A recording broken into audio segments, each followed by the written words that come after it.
successful. If you want something bigger, you got to give up what you're doing successfully to take on something maybe you haven't done before. The first one we did, I bought a failing market center and did a turnaround, and that took a lot of time and it took a lot of money. And I hadn't done that before. But then I did another one. Are y'all getting this, right? It is about changing your own behavior that leads to higher and higher success.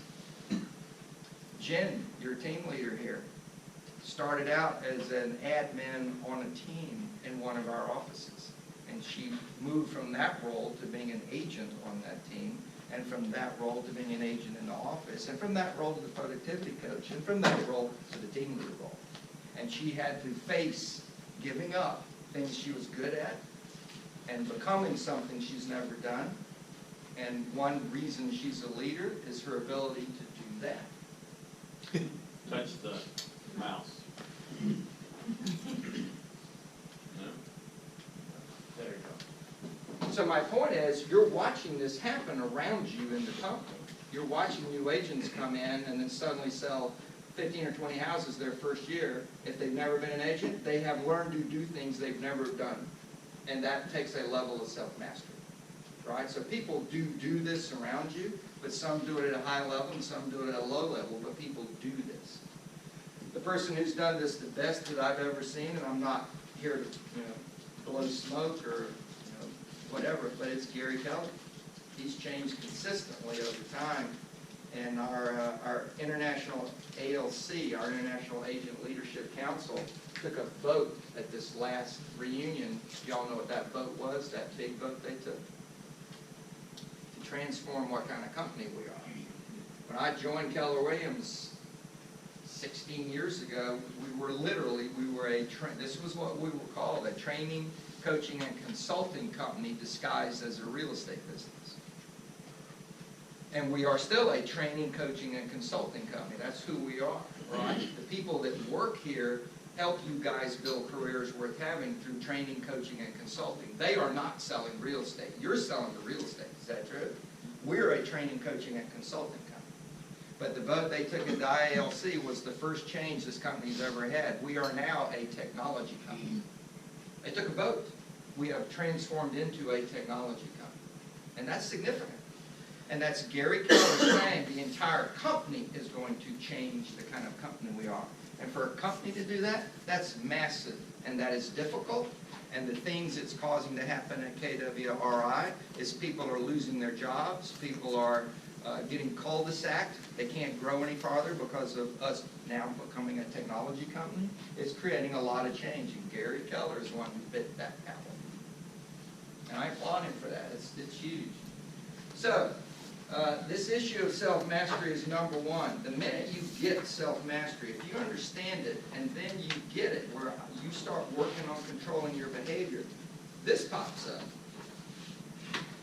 Maybe it pops up. Maybe we're just locked up. Let's try that. Yeah. There we go. I don't know why it won't advance. There's a play button at the bottom left corner. Play, I don't see a play button. Oh, that one? Yeah. And I just stopped it though. It should be in play mode. I don't, we'll get there. The minute you can control yourself, then you understand, okay, the way I use my time is the fundamental issue. If I want something I don't have, and I'm willing and capable of changing what I do, then the question now becomes, okay, well, what do I focus on doing? Does that make sense? I mean, if you want to sell 100 houses a year, you better figure out, what do I need to do now? I'm selling 10 houses a year. What is it I have to do in order to sell 100 houses that I'm not doing? What am I not doing? And that is this issue called the 80-20 principle. Also known, thank you, darling, and you can just walk up into the room. You don't have to circle around and ask. This issue is called the Pareto principle because of the person who first identified it, Wilfredo Pareto, who was an Italian economist. And he identified this in the 1800s. And what he discovered, he was looking at wealth distributions among multiple populations. And what he discovered was, in any population, 20% of the members of the population, in other words, people in Great Britain, that was one of the places he studied, 20% of the people had 80% of the wealth. He was initially looking at wealth distribution.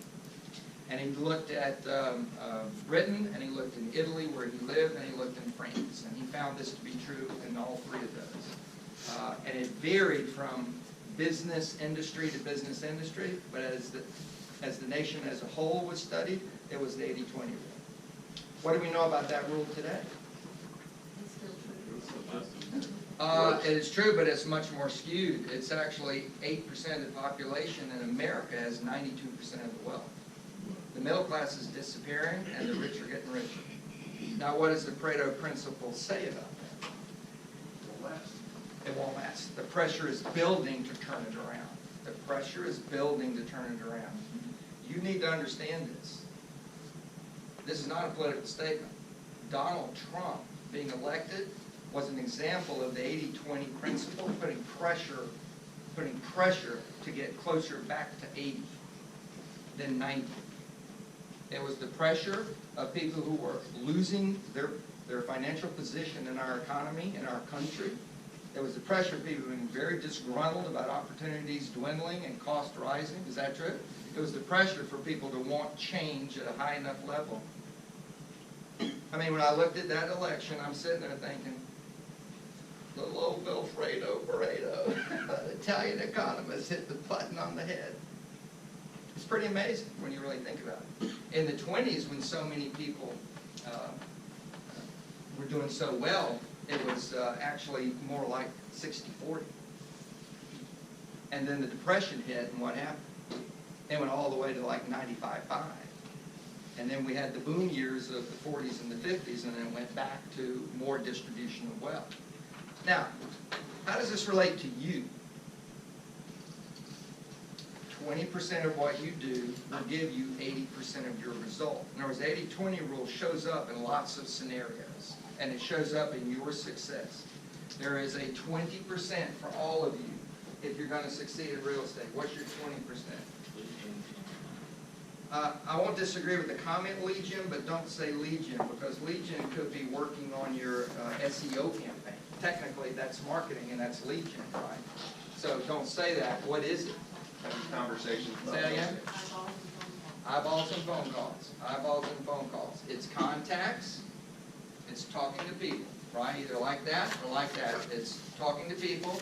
It is having appointments. It is signing them as clients. It is getting fully executed contracts. If you do those things, you'll succeed. You can do everything else that's required of you to do, but if you don't talk to people, you won't get appointments. And if you talk to people and you can't get appointments, you're not going to get contracts. Is that true? So it's talking to people, getting appointments, signing them up, and then getting a fully executed contract, whether they're a buyer or a seller, getting a fully executed contract. And I'm not talking about the closing, because the odds are very high once you get a fully executed contract that a buyer and a seller and two agents put to bed. The odds are very high. Statistically, it'll be 89% of those will close. Is that true? Okay. So that's not where the game is. In other words, the game is not after you have a fully executed contract. The game is essentially over at that point. It's cleanup at that point. Did y'all get that? It's just go ahead and finish the last inning and walk home the winner, right? But that's your 20. That is your 20. Now, you got a lot of other stuff you have to do, and you have to do it. But understanding what to do is 20% of activities that gives you 80% of your results. And then because you have self-mastery, doing it. And yet, what's the truth about Legion and agents? Most of them don't do it. Right. And now you have some insight as to why. Everybody knows about Legion. Everybody knows you should talk to people every day. And yet we agree, most agents don't do it. Why? Because they can't control themselves. That's it. You got to think about how ridiculously simplistic this is on one level. How hard is it to talk to people? Go to Publix. Walk slow. Look people in the eye and say, hello. Good morning. How are you? I'm doing a little survey. Do you own or do you rent? Just do a little survey. Now, you can come up with whatever script you want, but how hard is it to talk to people? It's not. It's about the easiest thing there is on the planet. The only thing easier is not talking to people. And the next hardest thing is talking to people. Everything else gets increasingly more complicated. Y'all understand that? This is about the simplest thing there is on earth to do, and yet agents can't say, no, I don't talk to people. You mean like every day? Are you serious? I like to just watch TV. Your ability to control yourself to where you will talk to 20 people a day, that's the bold number, or a minimum of 10 people a day if you have a highly qualified database. What I'm getting at is this. Rebecca and I are blessed to have 5,400 past clients. That is a highly qualified database. Y'all get that? We can jump into that at any time and find leads easier than if we were calling people that we knew, but they never bought or sold with us. Y'all follow me? That's a highly qualified. We don't need to talk to 20 of those people. We talk to 10 a day. If our buyer agents talk to 10 of those people a day, 5 days a week, they will sell 30 to 40 properties a year. Period. Game over. Game over. What's the issue? Well, they talk to those people. No. No, they will on our team or they don't stay. That's right. Sean Brady is an agent on our team who's been in the business 2 years. Sean closed 4 properties as buyer agent last month. He has 7 closings this month. He has another 5 pending so far for next month. His business is going like this. He's getting ready to have a showing assistant because he understands about talking to people. But the people that join our team that won't talk to people lose their job. Because it's the number one thing you have to do is talk to people. Not care if it's open houses, door knocking, I don't care how you do it, but you got to do it if you want to sell a lot of houses. I see the experienced agents going, yeah, that's it. Because that's it, isn't it? It's quite That's simple. it. That's it. So, at a higher level, if you grow your business to that point, what does Sean now have to do? Yeah, but you're right, but what does he have to do? In order to make that work, what does he have to do? Say it again. Hire. Hire, but what does he have to do? Great. He has to take time out of his month, week, day to start learning how to find, hire, lead, and motivate someone else. He's got to become somebody he's not. Y'all understand that? He's got to become somebody he's not. Because if he can't learn how to do that, it won't work. Is that true? He'll hire somebody, they won't work out. He'll hire somebody else, they won't work out. He'll hire, right?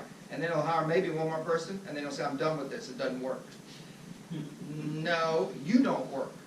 It's not that it won't work, because there are too many teams that exist to say it doesn't work. It doesn't work for people who don't learn how to do it. Is that true? Yes or no? Yeah. So, when you understand that it's about controlling yourself, and then you understand it's about how you spend your time at a high level, when you understand that, then it'll lead to this. E-T. What's E-T mean? That's right. A single agent, typically, a new agent, or an agent selling 10 to 20 houses a year is doing everything basically entrepreneurial. And what does that typically mean? Say that again? Themselves. Well, it is themselves, but you can be in P and then be a single agent. But what does it typically mean? You're hitting the block ceiling. Say that again? You're hitting the block ceiling. You will hit it. You will hit it. Absolutely. But what it literally means is this. Their days typically don't look identical. Their days are erratic. Their legion is erratic. Their showing time is erratic.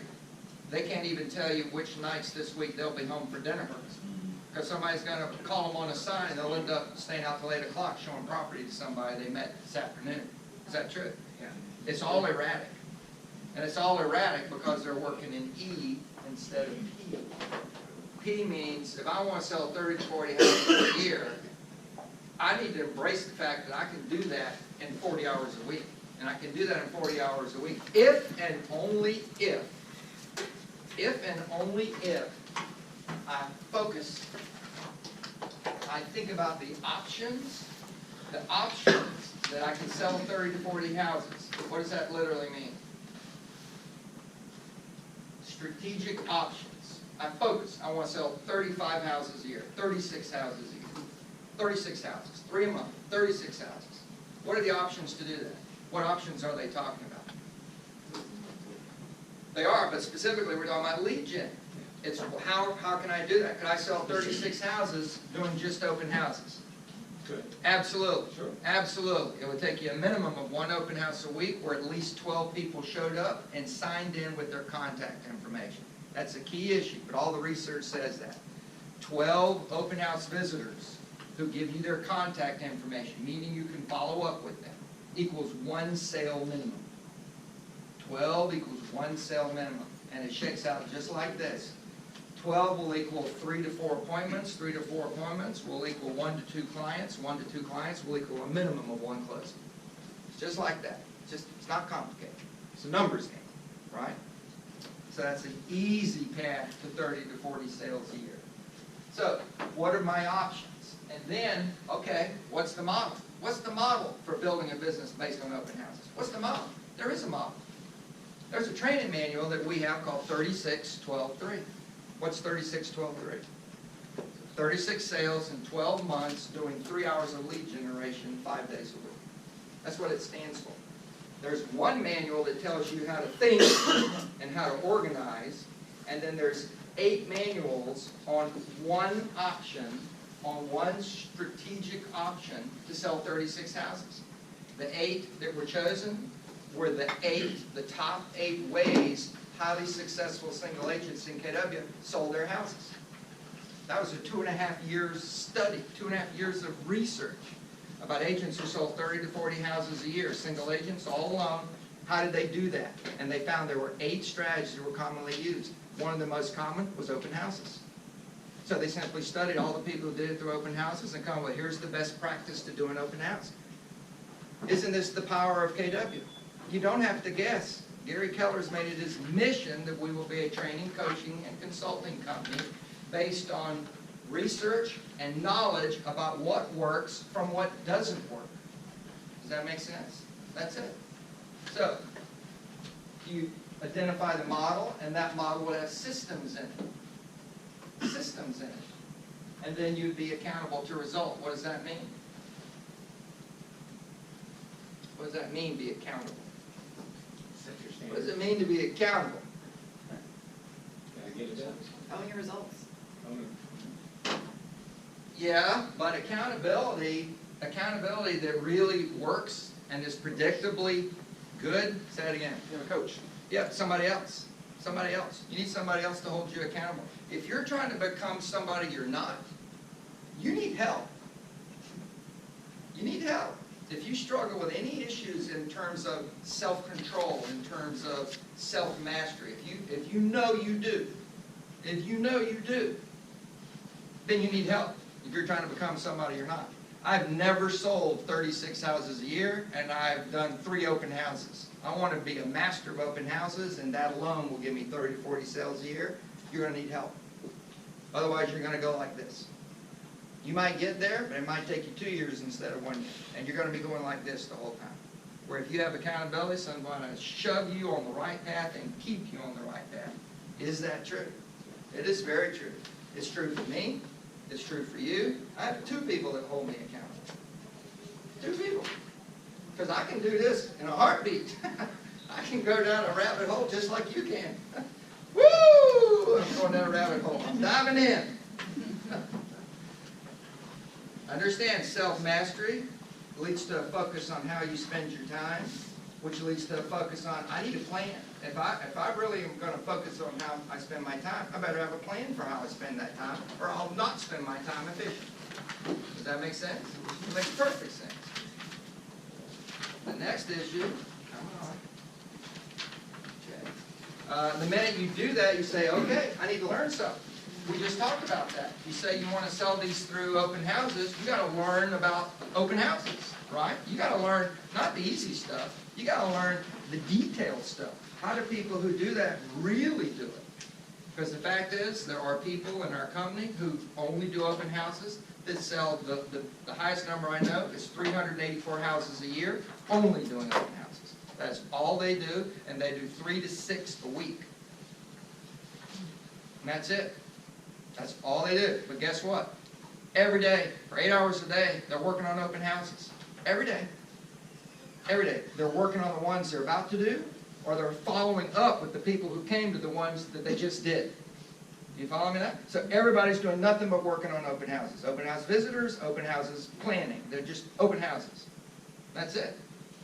They're doing nothing else.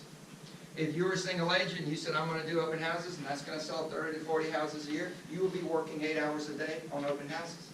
Picking the neighborhoods, doing research on turnover rates, asking agents who have listings in that area, could I borrow your listing for an open? Are you going to do one? I'd like to do an open over there. When you find the open, then you got to go see the open, you got to tour the neighborhood, look at the competing properties, you got to do your flyers that you're going to hand out, you got to have your registration books, you got to figure out where am I going to put my directional arrows, how many of them do I need? Y'all follow me here? This is work. This is focused work. But there's no question that of the 20 Legion strategies we've identified in our company and have best practices for them, any one of them will sell 30 to 40 houses a year if you work at it 5 days a week, 8 hours a day. Everybody hear that? That's what this is about. You got to learn what you need to know. Everybody in real estate says, oh yeah, I know about open houses. And then they go in a seminar and listen to somebody talk about how they sell 350 houses a year doing open houses, and they realize they don't know squat about open houses. Is that true? That is absolutely true. Oh my God. I knew open houses with tiny O-H. They know open houses all caps and bold with italics. Is that right? There's a difference. What do we call that difference? Mastery. Mastery. So if you are a learning-based individual, then you'll have to own this. What I just described, there are people who say they know how to do an open house, and they live in unconscious incompetence. There's so much they don't know how much they don't know. Right? Is that true? A lot of us are like that about the internet, in terms of internet lead generation. Is that true? And what's your problem? What's your challenge as an agent with internet lead generation? Well, there are two challenges. Number one, it's not your personality profile, most likely. If you're a typical agent, it's not your profile to like technology. It's not your profile. Your profile is to like people. So it's much easier for you to do open houses or door knock or call your friends or go have coffee. Right? Correct. And that's not a bad thing. It's just a description of the typical agent, right? So you're not going to be somebody who sits in a cubicle in front of a computer for 7 hours and gets up and says, wow, what a great day I had. That person gets up and says, I hate this stuff. Is that true? That's it. That's it. The other problem you have with technology is it's changing rapidly. So just when you think you understood something, SEO, nobody does that anymore. It's about your app and social media. What are you talking about, SEO? I just spent 2 years getting good at it. Well, forget it. Is that true? That's true. That's true. So unconscious incompetence leads to conscious incompetence. What does that mean? That's right. This is you're so dumb you don't know how dumb you are, and this is okay, I know I'm dumb. Right? That's what it is. But what will that lead to once you know you're dumb? You're going to learn something about it. Then you become consciously competent, right? And ultimately you become unconsciously competent. What does that mean? You know what you know. You know what you know at such a level, you don't think about it when you do it. You just do it. You just do it. People that are really successful in real estate, just do it. They don't think about it very much. The steps to this are here. Knowledge leads you to conscious incompetence. Once you have knowledge, that can create wisdom. And then when it becomes a habit, you're there. When you are learning stuff, when you can't control yourself, and you understand you need to narrow your focus on how you spend your time, and that leads you to have a plan to be successful. And then you realize there's stuff I don't know enough about, and you go and you learn that stuff. Then you land right here. And what's this about? the ultimate awareness you're gonna have on this process is the biggest problem I have is me. The biggest problem I have is not knowing what to do. The biggest problem I have is I think I can't do things that I actually can do. I'm the problem. I'm the problem. Hallelujah. Hallelujah. And that's a hard thing for people to get to, that place. But if you understand, if I have a plan and I'm willing to learn how to make the plan work and I'm willing to do the work necessary and I can control my time, the only issue really standing in my way is me. Right? And those are called limiting beliefs. Limiting beliefs. And you all have them. Why? Can't help it, it just happens, everybody has it. Well, it actually starts when you're born. Your parents put limiting beliefs in you. Don't do that, it's dangerous. Yeah. Don't talk to strangers. Be careful. Your parents have to do that, right? Because at that age, those rules are important. But as you grow older and you're on your own, some of the tapes that are in our heads become negative tapes. They stop us from doing things. They stop us. I shared a message with Jen a little while ago. My son and 3 of his buddies are they all graduated from high school, and they're going through Europe right now. And he sent a message this morning. He said, "Good morning." It's so funny. This is huge issue about this limiting belief thing.